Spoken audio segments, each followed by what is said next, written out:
Good afternoon, ladies and gentlemen. Let me thank you all very much, members of the media, for turning up and covering us. Good afternoon to the citizens of Trinidad and Tobago at home and on your various platforms, wherever you might be. Today we continue our COVID response briefing, and I would like, in the normal way, to ask Dr. Roshan Parashram, CMO, to give us his initial briefing, and the staff would follow as we normally do. Okay, thank you, Honourable Prime Minister. Honourable Ministers, colleagues, members of the media, members of the viewing and listening public, the COVID-19 update for the 13th of August 2021. We now stand at 286,821 tests done at both the public and the private facilities. Over the last 24 hours, we would have had 321 new positive cases, taking our total active caseload to 6,145. Total positive cases since March 12th, now standing at 41,528. Total patients recovered thus far, 34,216. Total people in hospital are now at 298, and Dr. Richards will go into a little more detail as to where those persons are. Step down at 97. Deaths now stand at 1,167. Total patients in state quarantine 134, and those persons in home isolation at 5,429. Dr. Hines will now go into the epidemiological update, followed by Dr. Richards with some more details in terms of the hospital statistics. Dr. Hines?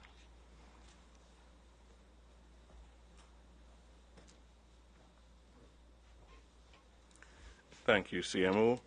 Honourable Prime Minister, Honourable Ministers, members of the media, colleagues, members of the media, members of the viewing and listening public, good afternoon. The epidemiologic update with data as at 4 p.m. on August 13th, 2021 is as follows. If we look at our epidemic curve, with the colourful end being the data for 2021, we see that the indigo bars, those are the ones on the furthest right, those are the bars representing numbers of cases by date of collection of swab. And we do see that those bars do look a little taller than the ones in the month of July, which is the fuchsia bars just before it. Not a lot taller, but a little. So we're seeing where, although we've been commenting on a plateau, regular or a fairly stable number of cases, there is that hint or tendency towards a little bit of an upward trend.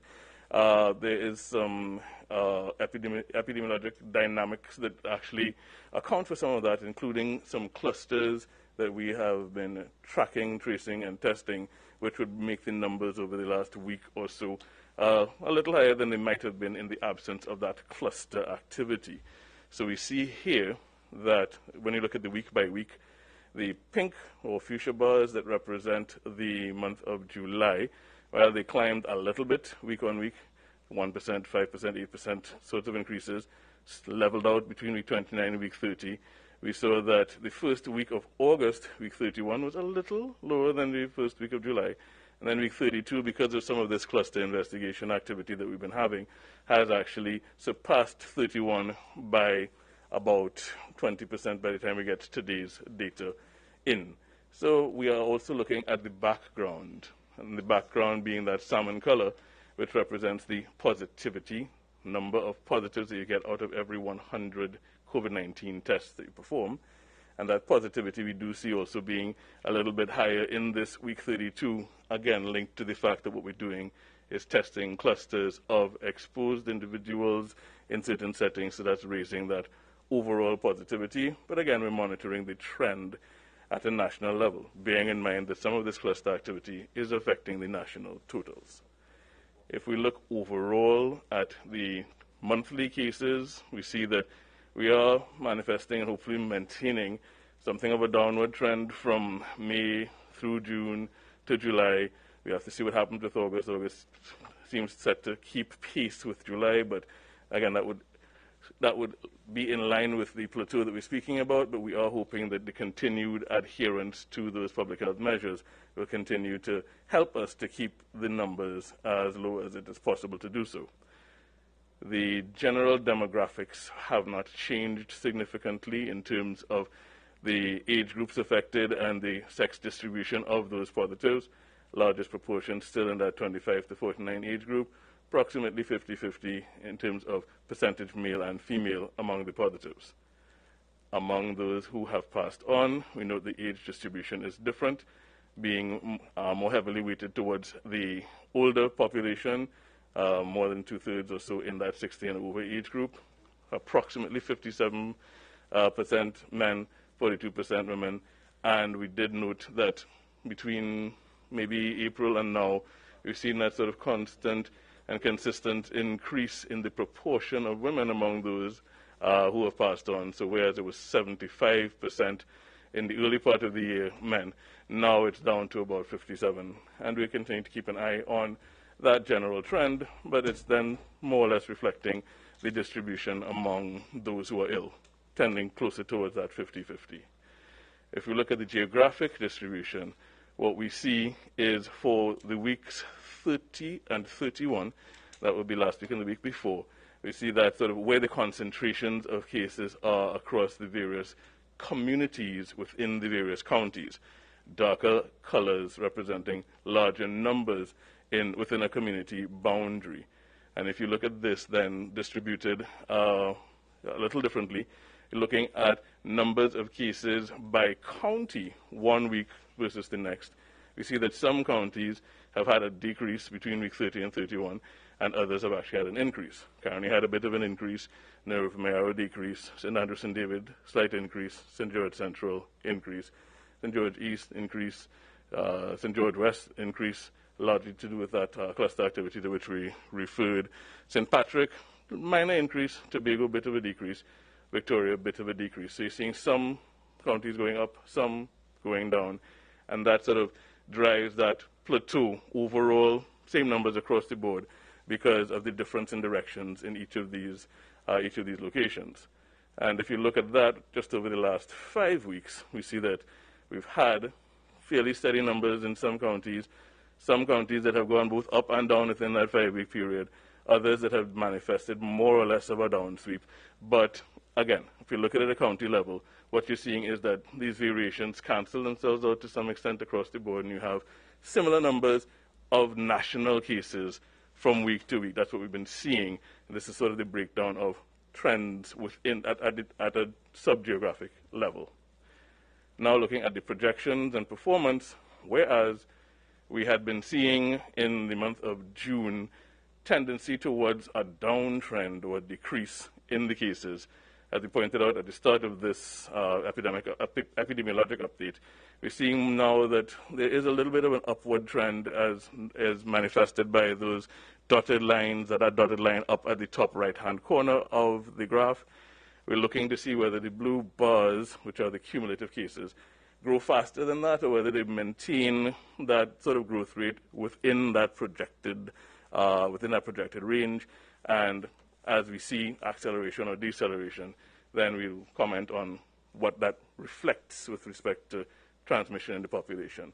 And just to reiterate that the factors that will drive transmission down are maintenance of the public health measures, the 3 Ws, wearing your mask even after vaccinated, washing your hands, watching your distance, and of course, getting the vaccine, which is going to reduce your risk of becoming A, infected, B, severely ill, and C, reduce your risk of fatality. So with that, I'm going to turn you over to Dr. Richards.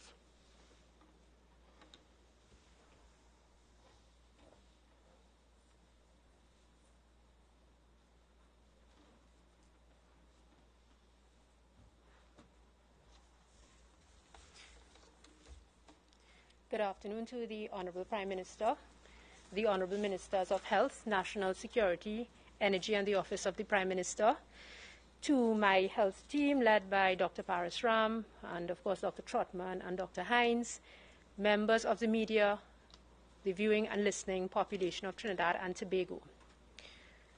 This afternoon, I'd like to provide an update on the statistics and the situation in the 16 facilities of our parallel healthcare system.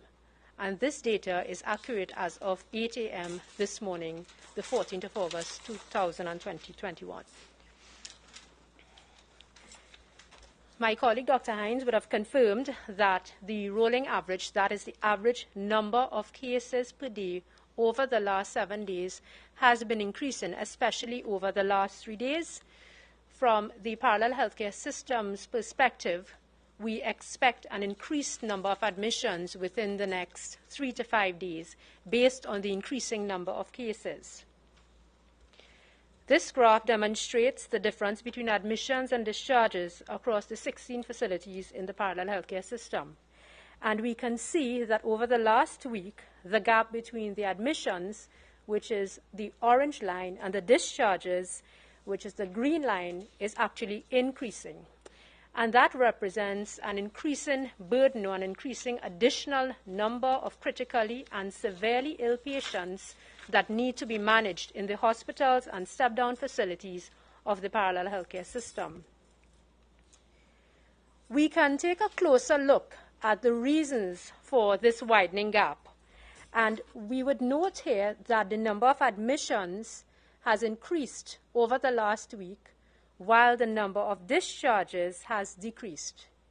At this point, I would like to mention that we have had a slight uptick in the number of pediatric cases, especially in the Southwest RHA, which covers the San Fernando and the southern region. And there are currently 3 severely ill children that are hospitalized as confirmed COVID-positive cases. And this is a new development that we have noticed. There have been 49 additional cases, inclusive of those 3 children, over the last week. And we have also noted that we have persons who are very ill, meaning severely and critically ill, requiring oxygen, that are being admitted and spending anywhere between 12 and 21 days in our hospitals. When we look at the actual number of COVID-positive patients, as of this morning, there are 408 patients that are distributed as follows: 303 across the 9 hospitals that care for the severely and critically ill patients, and 105 at the 7 step-down facilities. We have noticed a consistent trend of 3 to 1, meaning that there are 3 times as many severely and critically ill patients as compared to recovering patients. The overall percentage occupancy of the parallel healthcare system is currently at 40%, and this has been a consistent trend that we have noted from July 15th onwards, with the exception of one uptick on the 4th of August when we went to 42%. That means that at this point in time, 4 out of 10 beds in the system are currently occupied. If we separated Trinidad from Tobago, Trinidad's overall occupancy is 41%, while Tobago's is 33%. We also look at the occupancy levels as a measure of capacity to manage severely and critically ill patients, particularly in Trinidad and Tobago. And we have noticed that over the past couple of weeks, there's only been 1 out of the 7 hospitals in Trinidad and Tobago that is above the critical threshold level of 75%. However, I would like to stress and reemphasize to the public that for this week, the greatest number of admissions were actually at the Cuba Medical and Multi-Training Facility, the Augustus Long Hospital, and the St. James Medical Complex that care for severely and critically ill patients. And these are resource-intensive facilities that require a much higher level of resources to manage patients. At our step-down facilities, 6 out of 7 are under the critical threshold of 75%. The area hospital, Point Fortin, is at 91%. If we broke down the percentage occupancy and percentages across the levels of care, the overall ward occupancy level is at 38%. Again, this has been a more or less consistent trend over the last month. ICU is at 74%. And of course, these are where our most ill patients are managed with oxygen therapy, high-level nursing, dialysis, and so on. And HDU is at 38%. Now, the average ICU stay is anywhere between the vicinity of 12 to 21 days, and somewhat on the longer side, as confirmed by Dr. Trotman and her team. And also, the average ICU occupancy over the last month is actually at 80%. We also use as an indicator the number of persons at 8 a.m. every morning who require transfer from the accident and emergency departments of the traditional A&Es and the RHAs to the hospitals in the parallel healthcare system. And so far, and again yet over the last month, we have been noticing very manageable numbers in the accident and emergency departments. So this morning there were 2 persons at the ERHA site, 2 at Northwest, 3 at Southwest RHA, and 5 at the North Central Regional Health Authority A&Es. We have noticed an increase in the percentage or the usage of the National Ambulance System due to COVID. This has increased to 30% during the past week. And of course, with that has come an increase in the turnaround time. Ladies and gentlemen, let us not become complacent with the occupancy levels of 40% in the parallel healthcare system. The Ministry of Health continues to try our best to save lives by reallocating resources, by redistributing resources, and even adding new resources. But we all know that a bed is not a bed. If we are not careful, we will soon have more patients entering the hospital system, and the resources that we require to save lives, nurses, doctors, ventilators, dialysis machines, will eventually run out. We have done all in our part to ensure the resilience of the parallel healthcare system. However, we need now to do your part. The onus is on each and every one of us to take up our vaccines. And today, we, the health team, appeal especially on behalf of the children of this country. We are noticing an uptick in the number of severely and critically ill patients, and the Honourable Minister will share with us a plan for vaccination of children.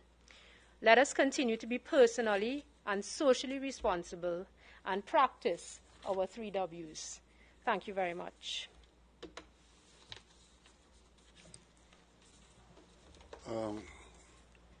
Thank you very much, Dr. Richards. At this stage, I will ask the Minister to bring us up to date on our vaccination program and what we're looking at immediately in the weeks ahead. Thank you. Thank you very much, Honourable Prime Minister, my Cabinet colleague, Minister Stuart Young, Chief Medical Officer and the medical team, Minister Hines. Good afternoon, ladies and gentlemen of the media, members of the public, good afternoon. So let me bring you quickly up to date with where we are with our vaccination program and where we would like to be and where we are going. So total first dose administered throughout the RHA and agencies sector, 449,785. That represents basically 32% of our population. So 32% of our population already have had their first dose and will be on their way transitioning to second dose. Where are we with that transitioning program? Total second dose to date, 298,481, which represents 21% of your population. We are moving quickly to vaccinate as many people as humanly possible. In the next 2 weeks, according to the schedule by which persons would have received their first dose, the next 2 to 3 weeks are going to be big weeks for second doses. We estimate roughly about 100,000 persons will be transitioning to second doses. So we'll be coming back to you next week with our other graph to show you where we hope to be with second doses and set other targets. Where are we? Let me give you some breakdown from Monday to Friday of this week, that 5-day period. For that 5-day period from Monday the 9th to Friday the 13th, which was yesterday, we would have averaged 6,300 doses of first doses for that period. For the same period, we would have administered about 13,700 second doses per day. So across the board, per day, from Monday to Friday, we would have averaged about 20,000 doses per day. 6,003 first doses, 13,007 second doses. So our capacity to deliver vaccines, 20,000 a day, whether it's first dose or second dose, is more or less robust. But we are still appealing to persons to come out for their first doses. First doses are available throughout the country. 109 health centers available for you to make use of. Our mass vaccination sites are available. 3 drive-thrus in Trinidad, 1 in Tobago. Use them. We have started our outreach about 2 weeks ago, where we are going into places of worship, whether they are mosques, mandirs, churches. We have started pop-ups. So vaccines are available. No appointment. If you want to make an appointment on our online system, you are free to, but you can walk into all 109 health centers and get vaccinated. So we are quickly and have quickly broken down almost every single barrier to vaccination. It is convenient, it is accessible, no appointment, walk in, get vaccinated. I would like, before I close, to sincerely thank, again, all healthcare workers. I mean, you have really stepped up to the plate. But in thanking healthcare workers, I also want to thank those 449,000 citizens of Trinidad and Tobago who are on their way to being fully vaccinated. Each of those 449,000 persons are now basically guaranteed of not being a fatality statistic, because all the international evidence shows that you stand a 99% chance of not dying from COVID. So those 449,000 persons are in a good place.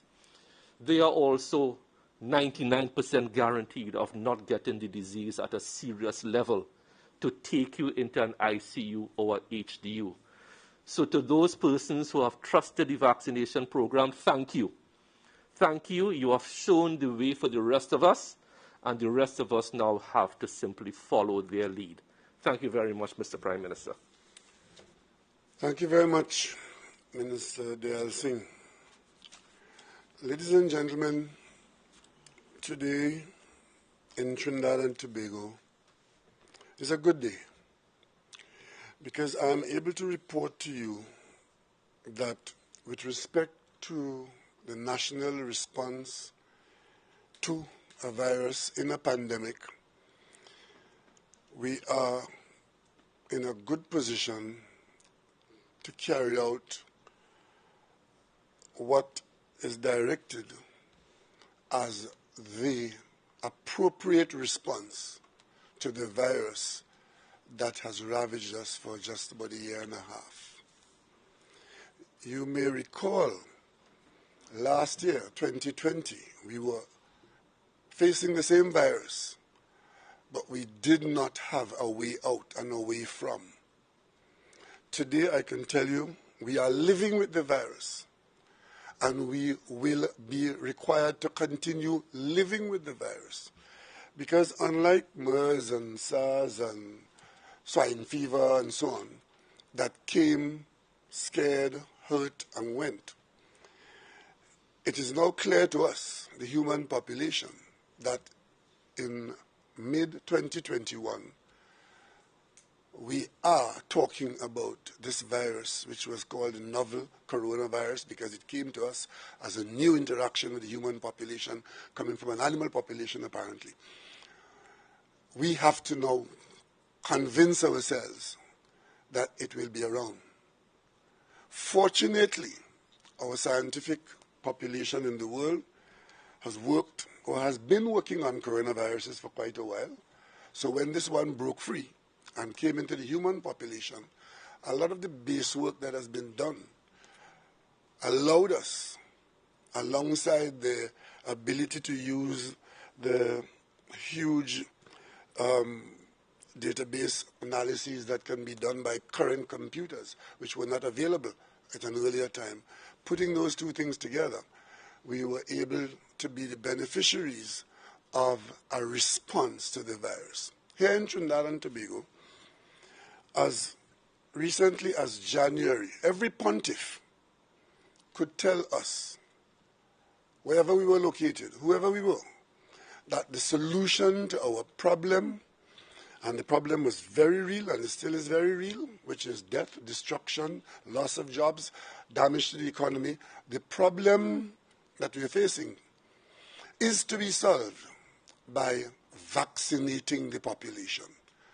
Those of you in the media, if you go back and check your print in January, or even December for that matter, well into February and March, that was the response that was required from the people of Trinidad and Tobago. We are required to vaccinate the population. Of course, some people didn't care that there were no vaccines available to us. They just shouted loudly, vaccinate the population. But at that time, up to today, vaccines are not easily available. I can tell you, it was our portion as a people, through the Prime Minister of Trinidad and Tobago, to have had to take the chair of CARICOM in January of this year, which was the height of the pandemic, where vaccines were known to be a good response, but vaccines could not be had. Very early in January, with myself in the chair and my colleagues at CARICOM, we had our first sessional meeting, chaired from here in this building in Trinidad and Tobago, and we issued a cautionary statement to the world that we were concerned that now that there was a solution, and even though we had a plan called COVAX, where 20% of our population could be vaccinated in the first go-around worldwide, that we saw where it was quite possible that some people would have been getting vaccines and others would not be getting it. The first quarter of this year, I could tell you it was very, very difficult for me as Prime Minister of Trinidad and Tobago and Chairman of CARICOM to be as easily mobile in other areas as my colleagues were, because Trinidad and Tobago, being chair of CARICOM in this unique situation, and I dare say I'm the only Prime Minister in Trinidad and Tobago who ever had to chair CARICOM, look after Trinidad and Tobago and CARICOM in a pandemic. And unfortunately, I got no support from my parliamentary colleagues on the other side. What we got were obstructions and undermining. However, that is behind us. But Trinidad and Tobago had to speak for CARICOM. We had to fight for CARICOM, where we are part of CARICOM, but we couldn't leave the others behind in any conversation. Otherwise, that would have been another story. The bottom line was, even though we were prepared to pay for vaccines, we could not buy. And we had to literally rely on the generosity of those who initially saw us as worthy of some grants. We made applications to purchase AstraZeneca when that became available and was certified for emergency use. We approached the suppliers in the marketplace in India. That application is still in there. Actually, the response was that we couldn't supply. We could not supply. In a pandemic, the singular arrangement wasn't available to us. We also had close discussions with another manufacturer, Pfizer, which sought to give the impression that they could sell, but terms were to be discussed. And of course, they concluded the conversation that they were only selling to sovereigns, and sovereigns who had already bought out the production. And of course, today I could tell you we made payments in 3 areas. We made payments in the COVAX last year, I think last year in November, when we had to make, all of us countries, I think 170 countries, something like that, had to make a payment determined at a price, and to be paid by a certain time. We did what we had to do then, and then we then had to wait. Having made the payments, we had to just wait until the allocation came. Those payments were made against a background that we would be accessing 20% of our needs, right? In a population of 1.4 million, we're talking about 280,000 people. And of course, if you look at what we were paying for, we had another 80% to look for vaccines for. We couldn't even get that 20%. And of course, from this podium, you would have been told along the way how we got 33,000 once, twice, and of course a third one coming in. And that was one particular brand of vaccine. The other payment we made was to Johnson, was to the African Medical Platform, where because of what was happening to us, being left out and ignored, we had to piggyback on the potential supply to the large African purchase. And it required then a lot of conversations from CARICOM, where Trinidad and Tobago was in the chair. And of course, subsequent to that, we kept our connections going with the presidents of South Africa, of Ghana, of the African Union, and so on, kept our communications going with the president of Kenya. They were all there helping us stay in the loop. And today I can tell you that the first shipment of that Johnson & Johnson vaccine could be with us sometime in the not too distant future. But that we had made an initial payment towards a large order if that was going to be our main supply. However, things have changed in the interim for the better, so it may very well be that we may not have to make that payment towards the large order, but a portion of it. So don't let that bother you too much. The Ministry of Finance, the Ministry of Health, the Office of the Prime Minister, the Foreign Affairs Ministry, we are all on this, and we'll purchase towards our needs. The largest purchase that we were able to make, which was the main available vaccine to us, was a purchase from China, where we got Sinopharm first as a gift, and then we made some purchases, and we got substantial purchases, which put us in a position today to say to the population of Trinidad and Tobago, when you put all of this together, that it is reasonable to say that anyone who wants to be vaccinated today in Trinidad and Tobago, you are more than likely to be able to be vaccinated, because we have enough vaccine to keep us busy going forward in the weeks into the months ahead. And we would like, as we said in the beginning, that the solution to our problem is to get vaccinated. That has not changed. It doesn't matter what the conversation is or who is speaking it. What has not changed is that the singular and best response to our circumstance in this pandemic is to get vaccinated. All the other conversations are irrelevant. We are now at the point where, after our program has been kicked off, when we get a reasonable supply of vaccines, to tell you today we have in hand 883,000 doses. We have in hand right now, after all we've done, we have 883,000 doses of vaccines available in Trinidad and Tobago. And ladies and gentlemen, that is light years away from where we were in January, in February, in March, and in April. We have been very open with this population. I told you that in July we will be pretty busy. There'll be a slight break. And if all things are equal, and if we worked, went according to plan, when we restart at the end of July, we would be in a very good position. Fortunately, I can tell you today that system has worked. From a point of view of delivery, we have got enough vaccines. We got our hands on 1,688,000 doses of vaccines.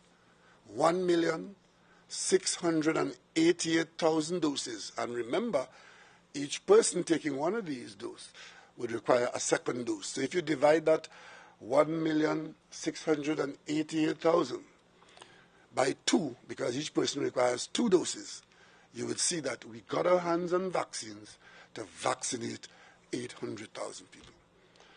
Now, so far, the Ministry of Health has reported that of the 1,688,000 vaccines, they have utilized 804,000. And in that 804,000 would be those persons who got their first and second doses, and those persons who got their first dose and are waiting for their second dose. And those second doses, every person who got a first dose, there's a second dose waiting for you when your time comes, the 3 weeks after you were vaccinated. So in the days ahead, we encourage you, if you've already got your first dose, make sure you come out and get your second dose. It's there waiting for you. And then you will be regarded as a fully vaccinated person, and you will be helping yourself and helping the national community in the process. So that will go on for second dosing, and we have a significant amount of vaccines to allow persons to get their first dose. And once you get your first dose, there will be a second dose waiting there for you. And as we utilize these vaccines that we have now, we still have the opportunity to add to the 1.688 million doses that we have. So Trinidad and Tobago is in a good place now with respect to vaccinating its population, but only from the standpoint of the vaccine. What about the utilization? Because the vaccines themselves are useless on a shelf or in the fridge. They are only impacting the pandemic problem if they are injected into people. And I must tell you, I hate the term jab. Nobody jabs anybody with the vaccine. I've been vaccinated twice, and I had the gentle touch of two of our best nurses, one in Trinidad and one in Tobago. So I could tell you in Trinidad and Tobago, our nurses very gently, painlessly introduce these vaccines into your arms. So stop this jab story and make it feel like there is something. And of course, there's a particular picture on the television which you should stop using because it's scaring people. It's a needle like a jab, something like a jab tool, and it punctures in an arm, and it really scares people. And I tell you, as Prime Minister, a lot of people who I question, why aren't you taking the vaccine? When you get down to bar stocks, you know what it is? You're afraid of needle.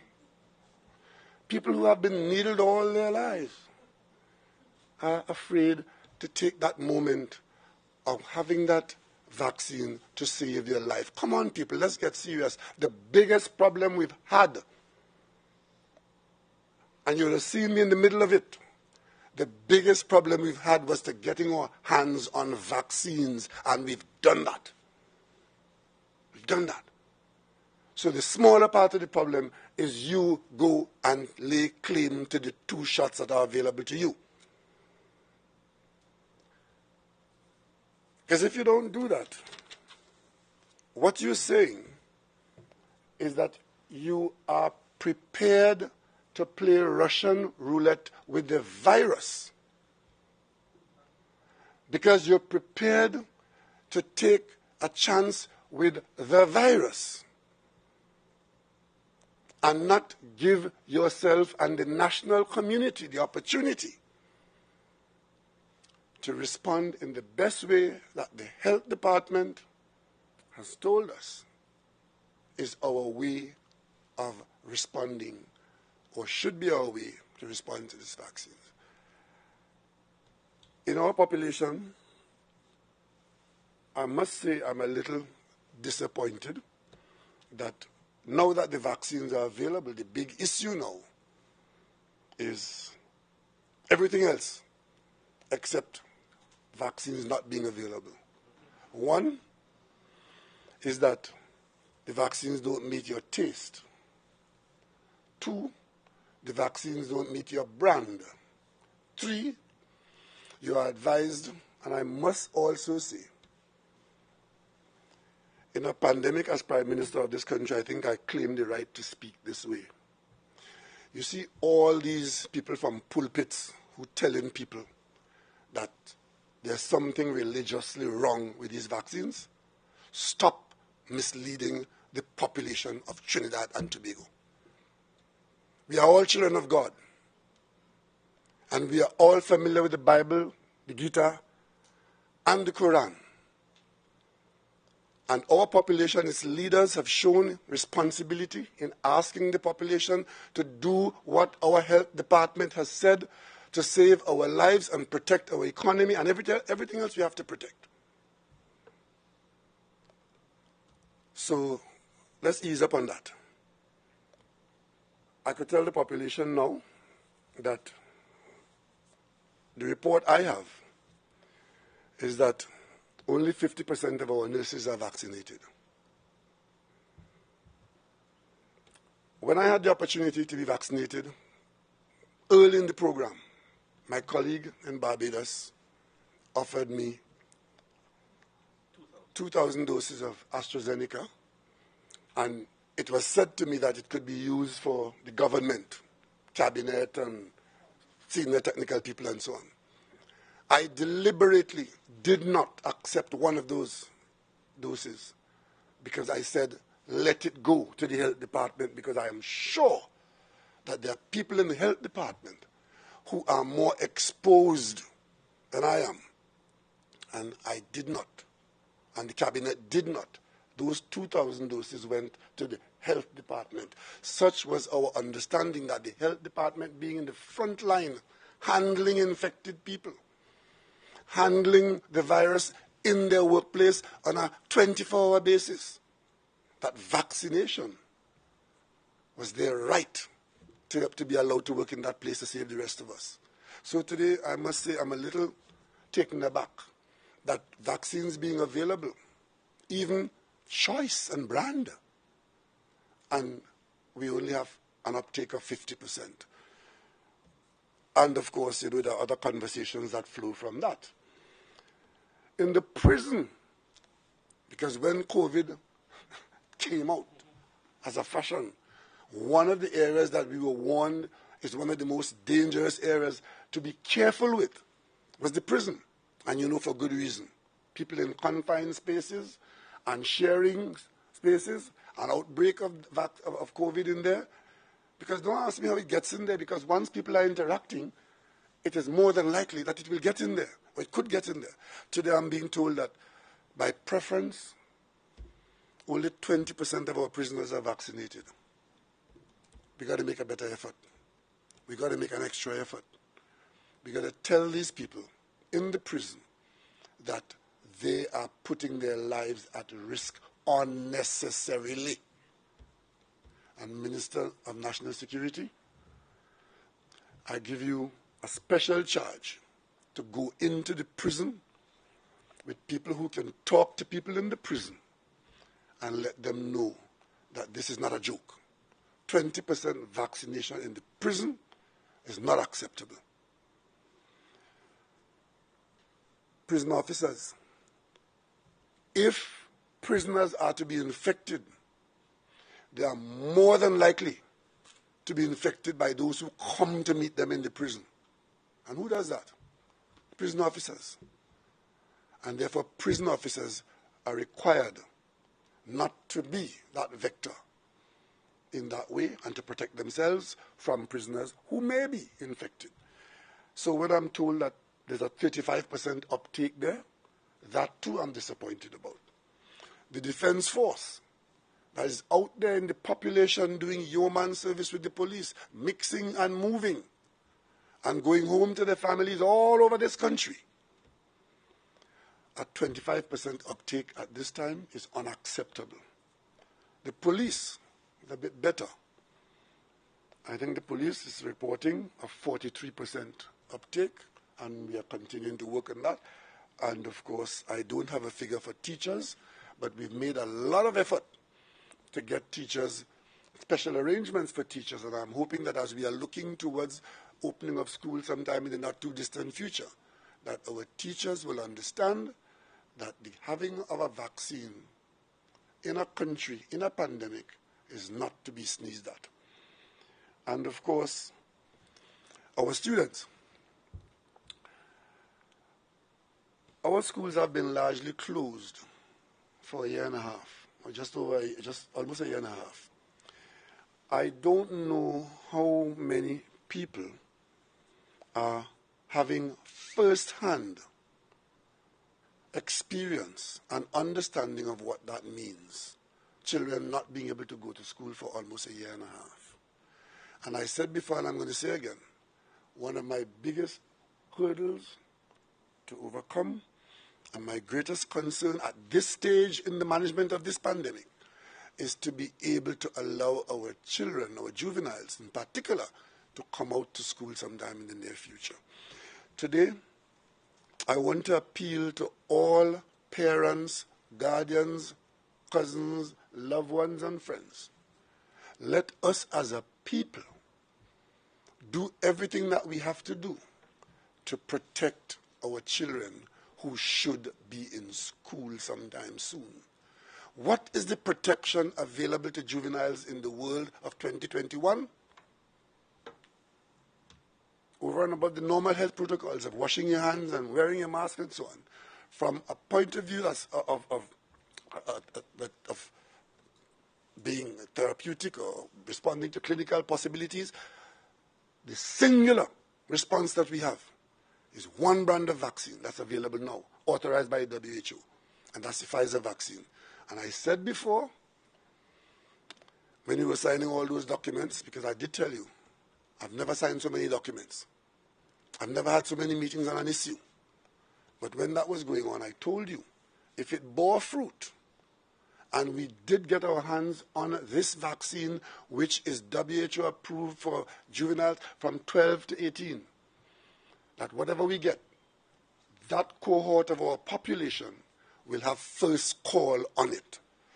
So I can confirm today that we do have in hand 305,000 doses of vaccines that can be used on those young people, and they will be so used if they are accepted by the parents and those persons. We have vaccines to vaccinate our children from age 12 to 18 if they're in the school, and if they're not in school, they are caught by the age group cohort. So those vaccines are for those people. And while we are looking to open schools in September, today I can tell you, now that we have vaccines to vaccinate these children, our first priority is to vaccinate them in a serious way. I have no doubt that one or two people or one or two parents will have some issue about vaccinating their children. But I am hoping and I'm trusting that the vast majority of the parents in Trinidad and Tobago in 2021 in the COVID pandemic, while your children are healthy and while your government has got the vaccines to protect your children, that you would listen to the health department and protect your children as we have done for decades. I can't recall how many vaccines I took during my primary school and secondary school days. As a matter of fact, I remember being vaccinated in high school for one of those child diseases and was laughed at. Everybody's asking me where I was when I was a child. Because vaccination is an integral part of our protection shield. It is only because in 2021, Facebook allows every interested party to be an unmatriculated expert and takes on responsibilities which are not theirs. But parents, if you don't believe me, go and ask the parents in America or anywhere else today whose children are in hospitals, talking to them on not Facebook. FaceTime. Children FaceTiming parents because the parents can't go into the ward. But FaceTiming the parents to say goodbye because these children are facing death by virus. You don't want to be the parent who refused the vaccination that's available for free. And then one day you're told that your child is positive, the child responds badly, is in an ICU, and then you start asking, what have I done? Please, parents, don't be that parent. The record will show not the lies and the QAnon foolishness that some people are publishing about how many children die. The record will show that the vaccine is safe to be used. The risk is lower than waking up in the morning and going in your car and driving to work. The risk is lower than opening a sweet drink and guzzling it down. Ladies and gentlemen, this is serious business. Now that our children have the opportunity to have these vaccines, let us ensure that they're vaccinated, and then we can bring them out to school with a level of confidence that we did not think we could have had 3 or 4 months ago. Let us not take this for granted. Everybody will benefit, especially the children, if they are allowed to come out to school. Our plan is to bring out our secondary school children, starting first and foremost with those in the exam year. Form 4, 5, 6, we bring those out first. Then we bring out later on Form 2s, 3s, and 4s. And at this point in time, we're not entertaining the conversation about toddlers and who's going to wear a mask. That's just wasting time. We're not there. We're not done in the primary school yet. Well, we will deal with that when we get there. Right now, I want us to deal with the secondary school children who we have vaccines to vaccinate them, and we can bring them out of school sometime in the not too distant future. I'm asking the Health Department and the Ministry of Education to review the program that you put out there, and let us, before we fix the date when school is going to open, as of Monday, we're fixing the date when the vaccination program of our school children would start. And it is my expectation that they get their first dose starting Monday week, and by next week. Today is what? Today's Saturday. It will start next week. So I'm saying, well, that's what's called Monday week. You don't know what Monday week is? See what I have to put up with?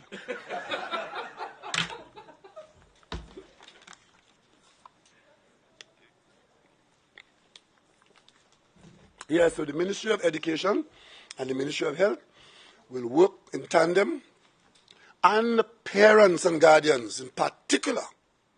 I'm asking you all to work in tandem, and in the coming days, let us have a program of activity to get our juveniles vaccinated.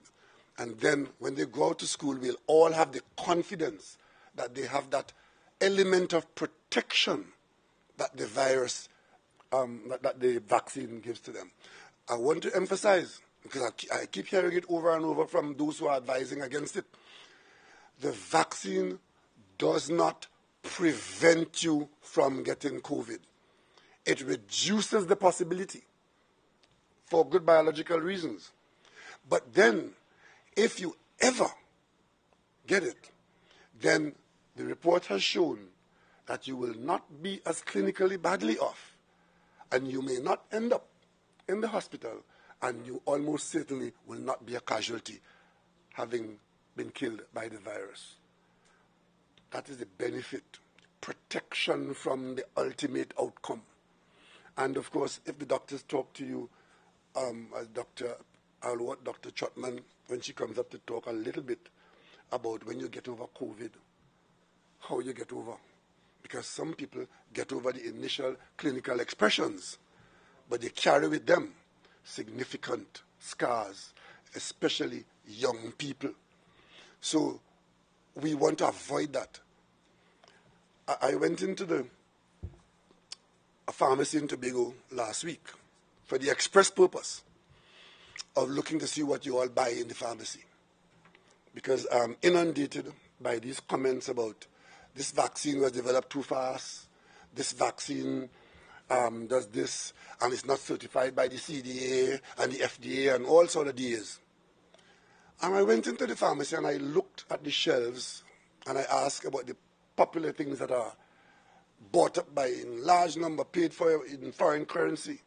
I was amazed and in some instances appalled at what the general public was buying in the pharmacy, with nobody asking who certified that, what is the efficacy of that, in some aspects, what is the active ingredient in that. And of course, what are the side effects of using it? Who in this audience will tell me what is the side effect of using horny goat weed? Paid for in foreign currency. Available in every grocery in this country, every supermarket, every pharmacy in this country. But all you have to do in this country is to be a mouth and just say it's good for certain things and good for certain purposes, and nobody wants to know where it's coming from. But all of a sudden, the COVID vaccine that is required to take us from where we are to where we want to go is subjected to all kinds of analyses. Everybody's a pharmacist now. Everybody's a doctor. Everybody's an epidemiologist. Come on, Trinidad and Tobago. If these 800,000 vaccines remain in the fridge or remain on the shelf, or you only take one vaccine and didn't go for your second, there's something called the Delta variant, which is now being reported widely in the Caribbean, which we escaped a confirmation recently in the population. We stopped it by the border. I couldn't say to you today that those were the only two instances that threatened us. Because any failure on the part of the staff on that day, and those people could have been at home anywhere in Trinidad and Tobago. So if the world is exposed and couldn't shut itself off, people with armies and navies and resources far beyond ours can't shut it off from their borders and from their internals. Why do you think, and I know why you think so, because I think God is a Trini, because we think so, do not gamble with lives that we could save. And the only thing that can help us save lives now is to get vaccinated. We at the level of the government, we have done all that we could have done in as timely a manner as it could have been done. We have paid all that was required to be paid in currency. We have used our diplomatic skills. We have used everything that we could have used to be in this position. And today, I want to thank all those governments and peoples who, in our worst days, afforded us the use of their gifts. And I speak here about the people and government of India, of China, our Caribbean neighbors from Bermuda, from St. Vincent, and Grenada, Barbados. They all came to our aid with quantities of a vaccine that was more valuable than gold, until we were able to get, and we are still in that loop. I want to thank particularly the government of the United States, who worked with us. I remember being in meetings where we were told that the policy has not yet opened the door. So we had to be fighting to have the policy changed. And when the door was open, the logistics, in fact, that Pfizer vaccine, the logistics of handling it is far more complicated than any other, because we had to deal with not only the government of the United States, but the manufacturer. And sometime, and all of this was done under requirements of absolute confidentiality, but I'm sure sometime in the future, you will see the documents that we've had to sign and the minutes of the meetings that we've had.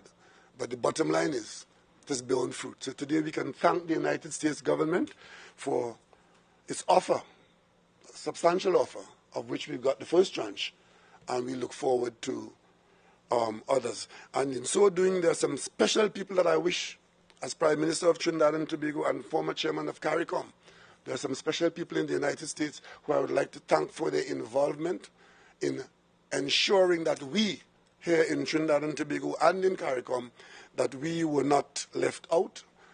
I speak specifically about Congresswoman Maxine Waters of California. She was in the forefront, championing our cause. Chairman of Homeland Security, Benny Thompson. Congressman Greg Meeks. Congressman Jim Clyburn.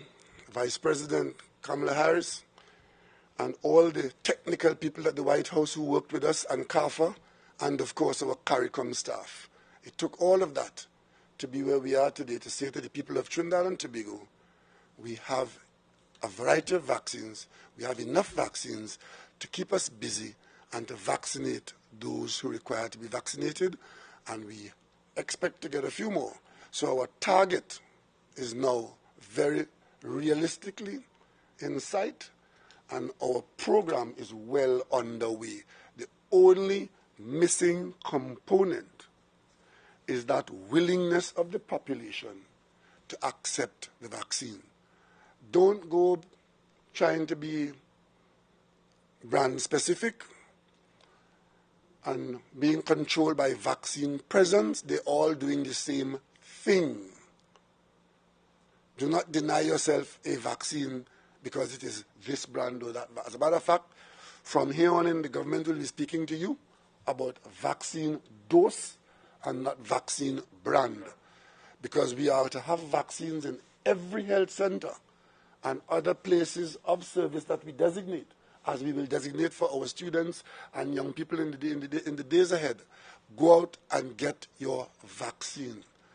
And as you're doing that, we will rise from the floor where COVID has knocked us down to a place where we can all be out there, and our economy is going to return to some semblance of delivery. So today, I want to say that given where we're at in all the programs, that we will allow,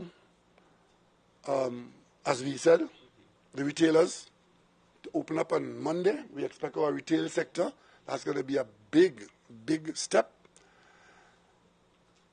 Bear that in mind, and remember Dr. Heinz's graphs and bars, that we are doing these things, our economy and our other activities are being done at a time when we are not at the zero level.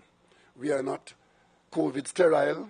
There is still a fair amount of COVID in the population, and it could get out of hand if people are irresponsible.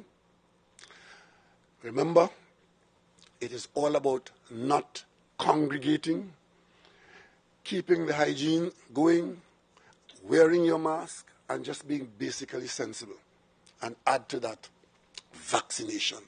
And then we could continue to do the work. So we bring out our cleaning and cleansing staff, URP and CPEP.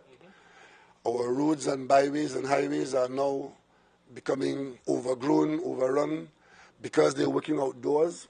It is the view that they can come out now, join the workforce outside, and do the work that they do, maintaining strict protocols at all times. Where these workers were congregating to Lyme, to compare their heads to hairstyle, to be covered under the same blanket, we're asking the organizers to spread out the workers, get the work done, because it can be done safely. It can be done safely, and it should be done safely, because we are now acknowledging loudly and proudly that we are living with the virus, but doing certain things that allow the virus not to get the better of us. And of course, personal services, we expect that by now you would have been busy being vaccinated.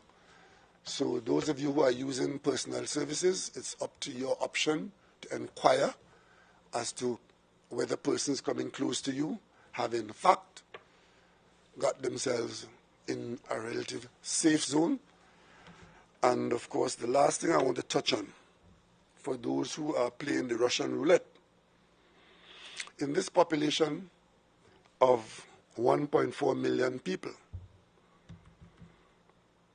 we have 3,300 hospital beds. Correct.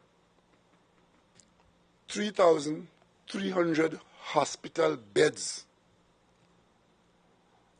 That is the size of the health care infrastructure that we're working with. We have a number of hospitals, from Tobago to Point Fortin. But if you require to be accommodated in a hospital, you will be competing for one of 3,300 beds.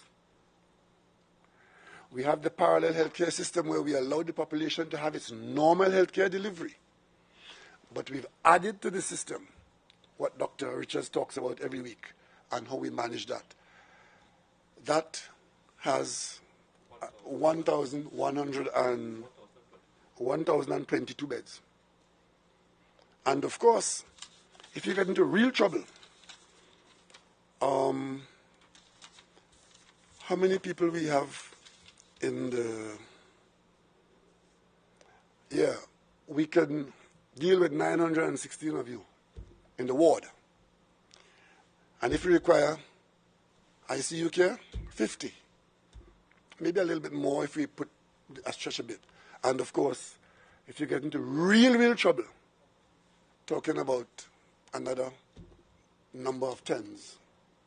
So don't think that I could play the Russian roulette, and if I do get knocked down, it's a given that when I get to the hospital, they'll be waiting there to receive me. They'll be waiting there to give me a bed, and they'll be waiting there to fix me. No. See yourself in a population of 1.4 million people. But the number of hospital beds available in this population is a few thousand. It's a few thousand. At best, we're talking about 6,000. Last week, and of course I know there will be those who say, well, it should be more, and it should be more, and the government, and the government, and the government. Last week, the city of Austin in Texas, with 11 million people, were reporting that they had left 3 intensive care beds. 3 in a population of 11 million people. What do you think happens then? You know what happens then? The care just isn't available. And you would have seen what happens when that care isn't available, because you would have seen it when India was in trouble. You'd have seen people gasping for breath in the hospital, in the corridor, in the driveway. And they couldn't, when they gasped, they couldn't get that breath of oxygen. That's where this virus can take a population. But don't compare us with the United States, except to learn from where they're at. Because you see, from a resource standpoint, Mississippi yesterday, 2 days ago, declared themselves in big trouble and not being able to provide the health care to the population because COVID had taken over the state. They were able to call on the federal government, because it's a huge country. If one part is in that situation, another part is not. So the Northeast, the Northwest, and so on. The government of that country could respond to that state and send them 400 doctors and 1,000 nurses. I told you in the beginning, when we started this fight, we have no one to depend on.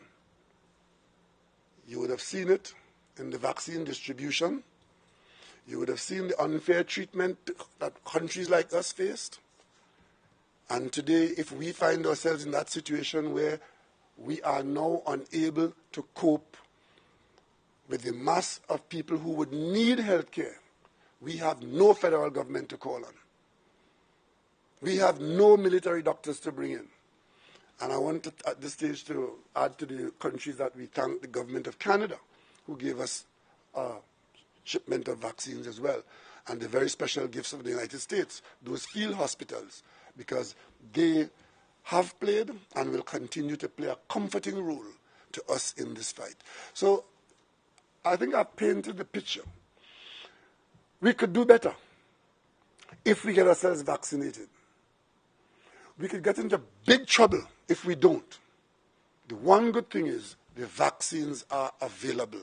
The ball is in your court. If there are any questions, I will take them now. But before we go to questions, I'd like to ask Dr.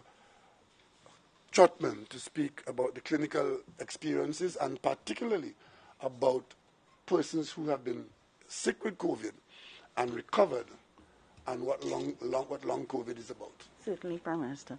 Honorable Prime Minister, Minister of Health, Minister Young, Minister Hines, members of the health team, Dr. Pasram, Dr. Richards, Dr. Hines, members of the healthcare profession, from those who clean the floors, to those who lift the patients, to those who cook food, to those who tend in nursing, to those who take the X-ray pictures, all involved in the healthcare delivery, particularly in the COVID response, and of course, physicians, to members of the listening and viewing public and members of the media.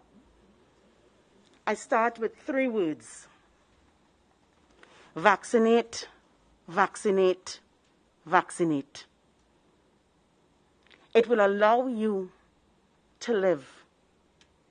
I want to thank the Honorable Prime Minister and Minister of Health and Dr. Pasram for all of their efforts in giving us the opportunity to live. And that is by those 3 words: vaccinate, vaccinate, vaccinate. COVID-19 is a disease that can affect you from the top of your head to the tip of your toes. COVID-19 is a disease that spares no human, race, creed, age, or sex. But we can protect against it with those 3 words: vaccinate, vaccinate, vaccinate. One of the areas in the body that COVID-19 affects preferentially are the lungs. And for those who know me, my major profession as a physician governs that area with the lungs. We don't think about breathing. It's automatic. You don't think about breathing until you cannot breathe. I'm not speaking about it only as a physician, but also as a patient. Can you imagine going through COVID-19 and being affected in that area primarily? And when you think it's all over, it continues. So your regular activities, walking around, you feel short or tight with your breathing, or you feel chest pain, or you can't run with your child or pick them up. That is the experience for many people, unfortunately, who have COVID that has affected the lungs. How can you avoid that? Simple. Vaccinate, vaccinate, vaccinate. We don't think about another area a lot, but I must talk about the psychological effects of people who experience COVID-19. Your mind can be affected. Your thoughts can be affected. And then there is another particular area, and that is in your nervous system. How you feel and how you feel with certain things when you try to pick them up. You feel tingling in your body. There are now even groups that have been formed with people who have these effects of long COVID, finding a way to support each other. They found their own support groups. And we can avoid this by not getting it at all, or if we get it and we are vaccinated, that you do not have serious repercussions from COVID. I implore you all, as we continue to vaccinate, vaccinate, vaccinate, that we practice the 3 W's. We're excited to be moving about, but we are at risk, and we can protect ourselves. I am happy that we have the vaccine. I'll be happiest when all doses are delivered. While we're doing that, everyone, wash your hands, wear your mask, watch your distance, Vaccinate, vaccinate, vaccinate. Thank you.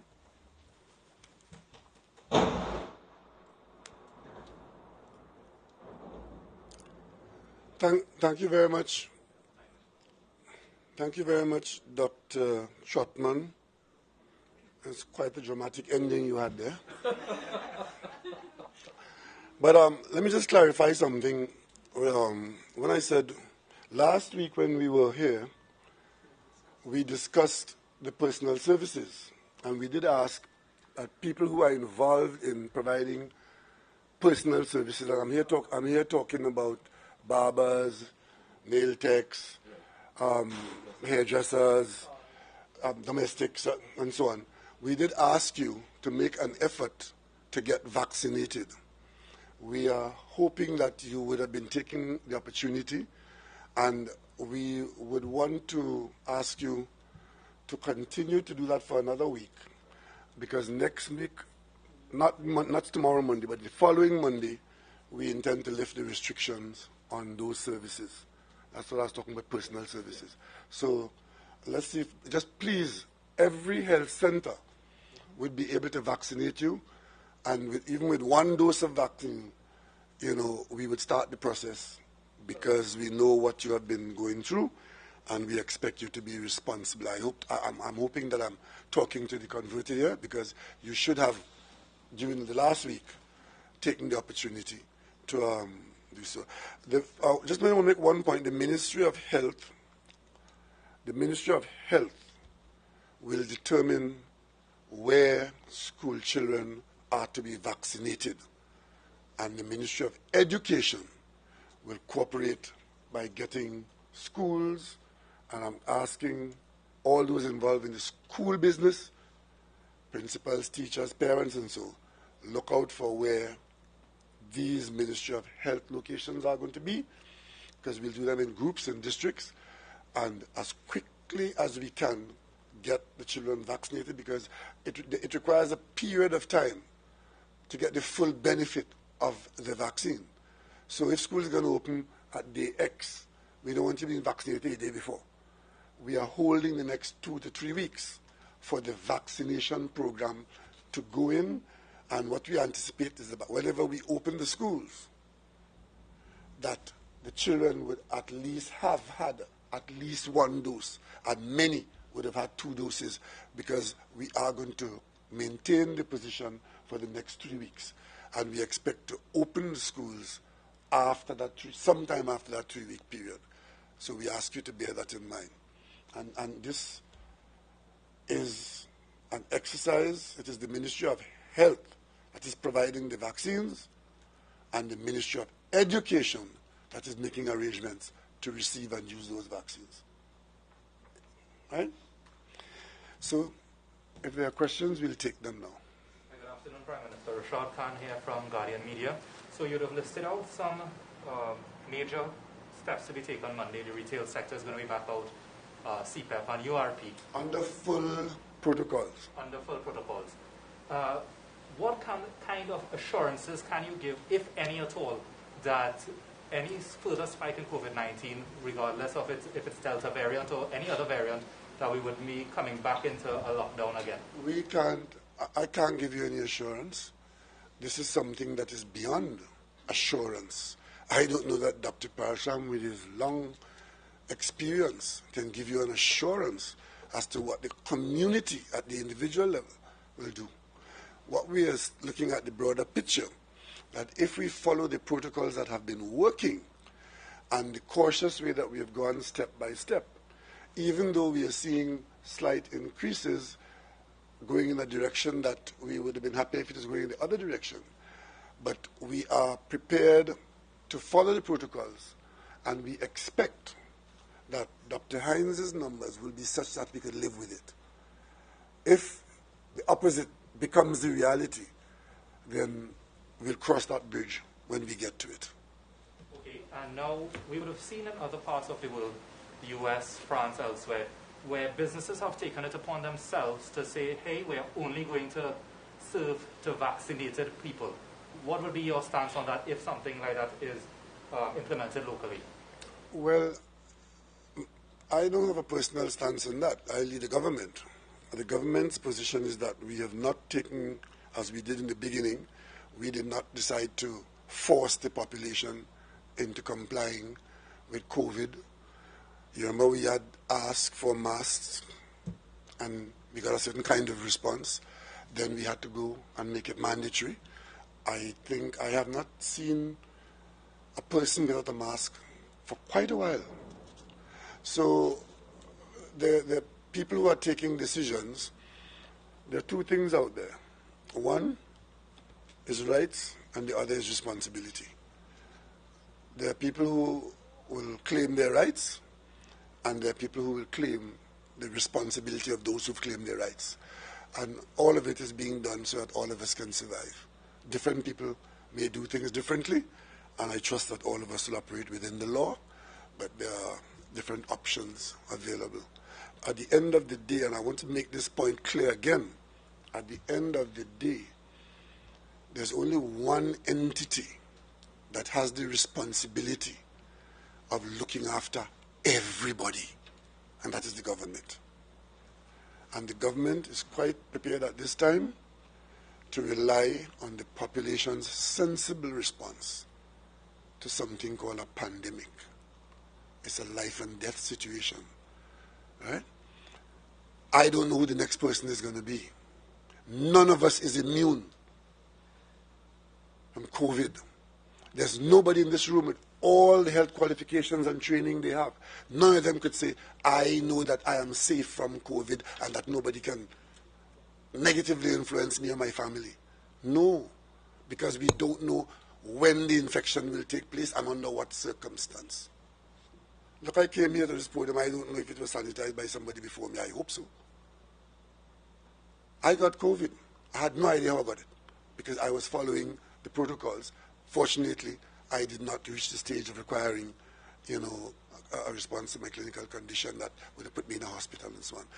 Some people I know in my own family have ended up in the ICU and could have had a very bad outcome. So this is not something to be picking and choosing about, and nobody's going to give you any assurance. Any assurance you get from anybody on this is not worth anything. Okay, could I follow up? Yes. Okay. On the topic of vaccinating school children, do we have a number or a percentage of these categories that you would have identified who are first to come out that we would like to see vaccinated before we could bring them out? Well, I just said that we'll be, as we move children to school, God willing, we would go with the fifth form, the exam form, and the sixth form. There's a certain number of students there, but in the vaccination program, we'll do it by age, from age 12 upwards. So I think that will roll out in that way. So once you are in school and you are 12 years above, you should get vaccinated. And you take all the people up to age 18, whether you are in or out of school. If you left school at 16 and you are not in school, get vaccinated because we have an arrangement there for you. So as we talk about students, we are talking also about people in that age group of students, even though you're not in school, age 12 to age 18. So if you are out there working at age 17, you could get vaccinated now with vaccines that are specially available to you because of your age. Okay, no, what I meant to ask, and I'm not sure if I phrased it wrongly, but is it that we're looking for a specific percentage of these students? So we say, okay, 25% of these students would have received it, so we will go ahead, or we'll wait until we reach about 60, 70%? Well, That's what I meant. that I would leave that to be answered by Dr. Parasram. But from the point of view of head of the cabinet, we would want a significant proportion of the population of students to be vaccinated so that the virus cannot very easily move within them and multiply within them. Doc? So I think we set a target with any group that we would like 100% of them to be vaccinated. We know that is not a practical and reasonable thing to expect, but we want the majority of the population to be vaccinated because of the way children interact there's a higher risk, and because of the environment itself, there's a higher risk of spread from one person to the next. So as many people as can be vaccinated in that age group, the better the outcome will be in terms of spread if and when we return to that type of environment. I don't want to put a number to it to say 70%, 50%, 60%. We really want everyone to come out in that age group, be vaccinated. We will return to that environment much sooner if the large majority of that population is vaccinated, regardless of the prevailing epidemiological situation. If you get low numbers, you have to wait until the epidemiological situation in the country goes to a better place before you can bring them out. So you have to bear those two things in mind.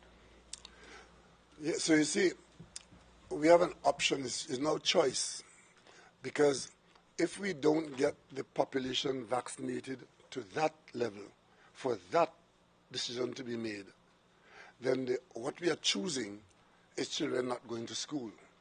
And what I tried to say early on, that children not going to school is not our preferred option. We want children to go to school, and we know what we have to do to get them out to school relatively safely, and that is to vaccinate them.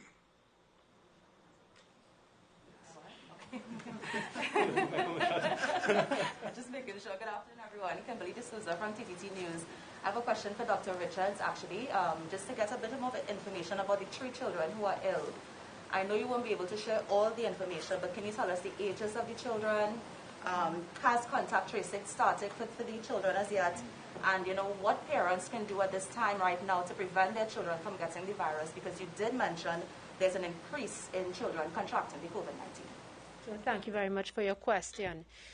Due to patient confidentiality that, of course, we practice, we can't go into too much details or any sort of details regarding the ages of the 3 children. We can say that they are being taken care of at the hospitals in the Southwest RHA, which I would have shared with you.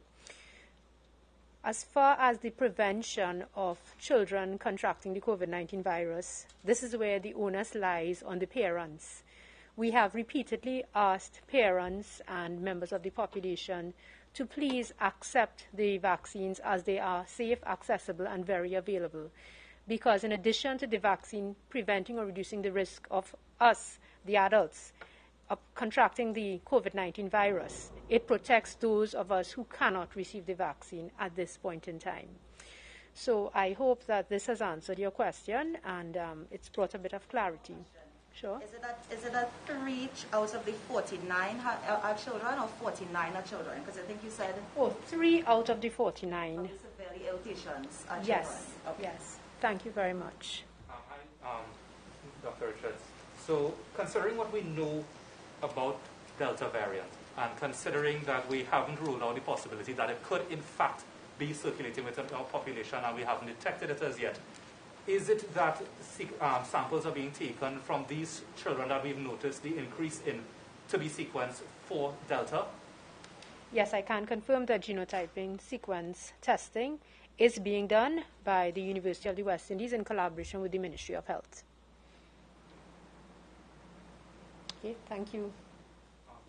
So going back to the questions from people, sorry, but you basically are hoping people are responsible to get vaccinated so that they go back out to work and that kind of thing. But the ECA and the trade unions are calling for some kind of national vaccination policy because, you know, questions of liability and risk of litigation is coming up. Is the government at all considering in the future entertaining any such policy?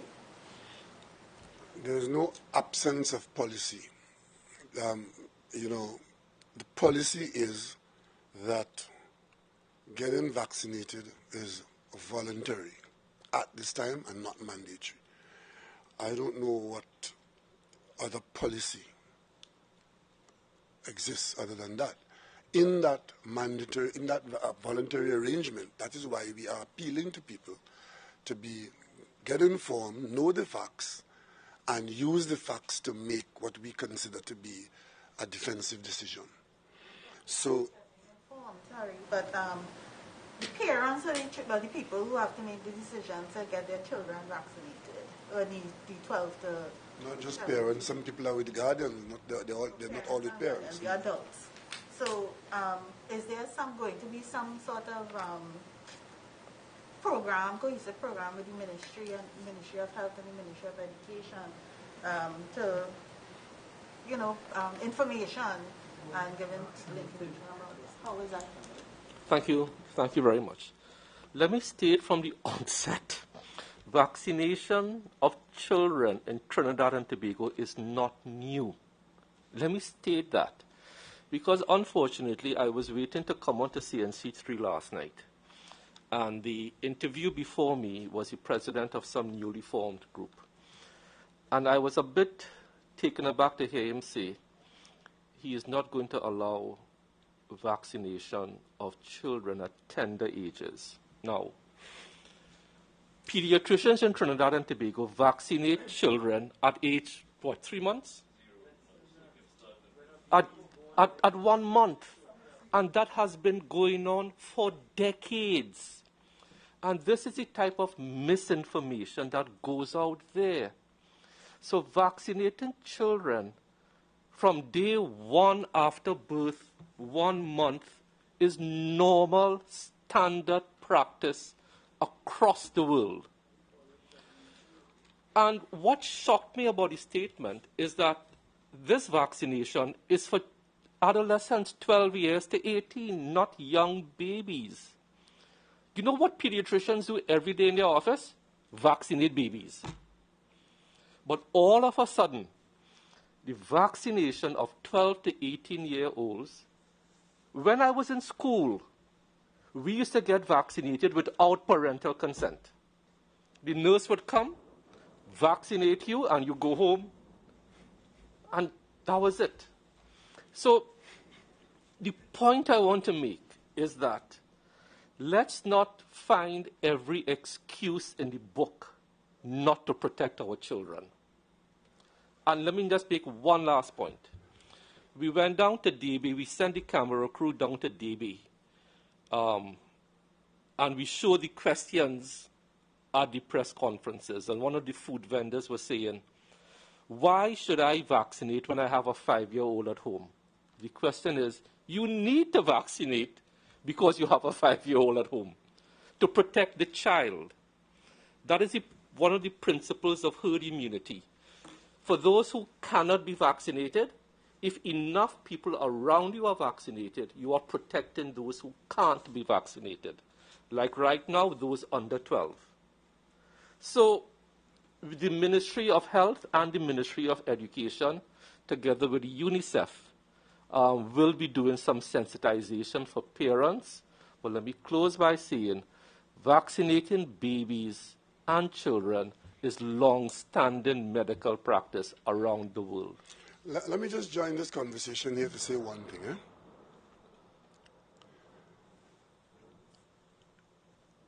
There are always options.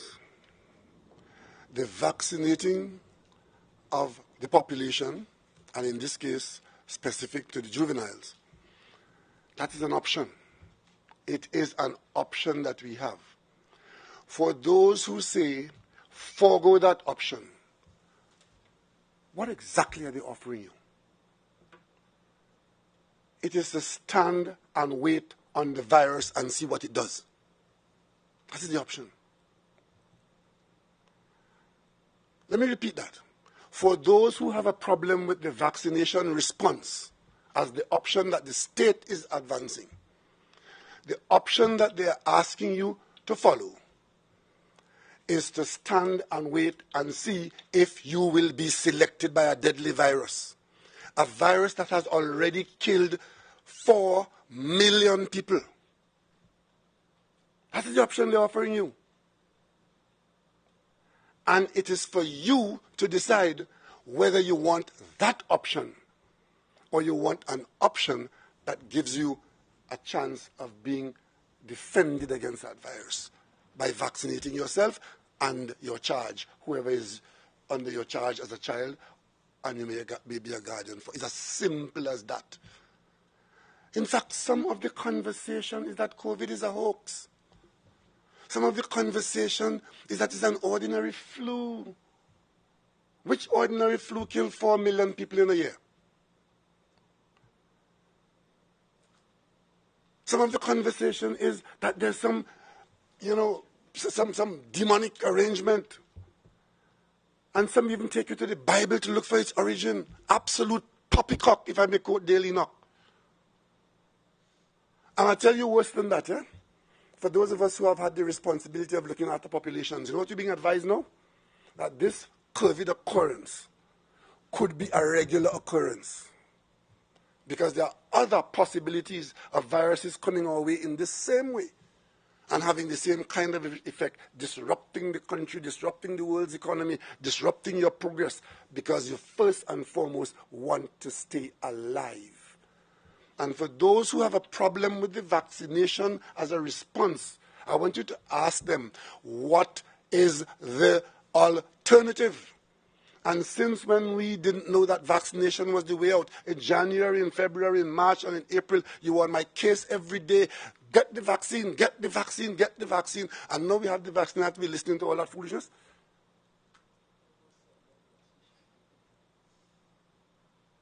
Let's get serious.